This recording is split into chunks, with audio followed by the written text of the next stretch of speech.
Spirit of Texas Bank, Nissan, Slovacek Sausage, and Germania Insurance bring you this clip of the Texas Bucket List.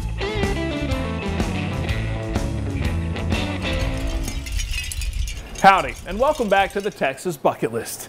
You know, a lot of Texans enjoy an ice cold Texas beer on those sweltering days, and one man in Houston did that to an abundance. In fact, he had so many beer cans he needed something to do. So he created the Beer Can House. As you drive around West Houston, you might start to hear an interesting sound right around Memorial Park. And if you happen to turn down Malone Street, you'll see what's causing the serenade. There it is. A structure dedicated to suds. It's certainly very impressive. Yeah, it's kind of cool. We wanted to crack open the case of this story, so we stopped by looking for something to savor. Instead, we found a house covered in beer cans. It's very unusual, isn't it?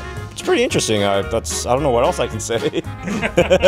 We're at the Beer Can House in Houston, Texas. Stephen Whaley is a tour guide at this home dedicated to hops. You're free to wander the grounds. He's with the Orange Show Center for Visionary Arts, the organization that makes sure things flow smoothly at the Beer Can House. It is $2 admission, so I can take care of you guys right in here. Every day, people from all over the world stop by to see this house built beer can by John Milkovich. Now, we're not talking about some big-time Hollywood actor. We're talking about the hard-working Houstonian who wanted to find a shortcut when it came to his daily chores. He didn't want to repaint, and he didn't want to mow the yard anymore. And that's that. That's that. And he liked to drink beer. So in 1968, John took his modest Houston home he shared with his wife Mary and started brewing up an idea. And it all started in the backyard of the Beer Can House. Well, let's step into the backyard. This is where he did most of his drinking. Most of his work. Yes. Most of his work. Yes.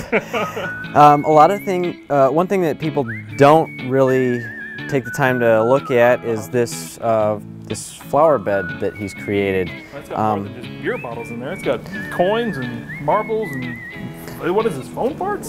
Yeah, these are the dials from a phone, an old telephone. He really didn't throw away anything. Nope, there's a spring right there. There's some pop tops right there.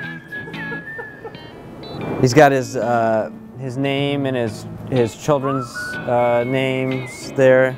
Once John buttoned up the backyard, he started to dabble with his dwelling. Turns out the decorative decorations were more than just a frothy fashion statement. The new siding actually served a purpose. By just flattening them and putting them up on the house, it worked as like an aluminum siding to help save on electricity and heat.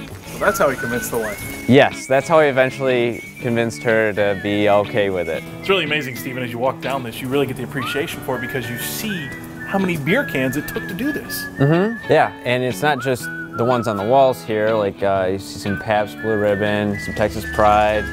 These Falstaff ones here are what his wife Mary drank. Mary contributed. Yes, she did. A lot, actually. But did the man behind the beer cans have a favorite? It didn't matter what it was, it had to be on sale.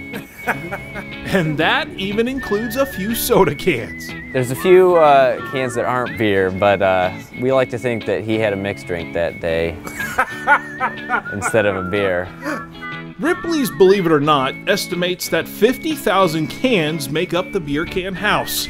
That's one popular question here, but there are two others. That's always the first question people ask. Okay, did he drink them all? Or how many beer cans are there? And did he die from liver failure? Or, those are some of the basic questions, I guess. Did he die of liver failure? No, he didn't. He died. He had a stroke. Yeah, but there's a lot of drinking here, there's no doubt about that. Steve Duff, yes, that's really his name, came all the way from Scotland to soak all this in. He's put his life and soul into it, certainly. Yeah. Yeah, and he obviously enjoyed himself. So, full marks to him, really. Fair play. Oh, I feel like having a beer right now, that's for sure. I think it's only about 11 in the morning right now. Unfortunately, you can't get a beer at the Beer Can House, which seems a little sad, considering John thought beer cured just about everything. But at least you can take in one man's last legacy and eventually pop a top to his peculiar art. It's a piece of creativity. It's something unique that a man just decided one day he wanted to do, and I think that's something that's not just Texan, it's American. If you're in Houston, come to the Beer Can House. It's definitely worth your time, and bring some beer.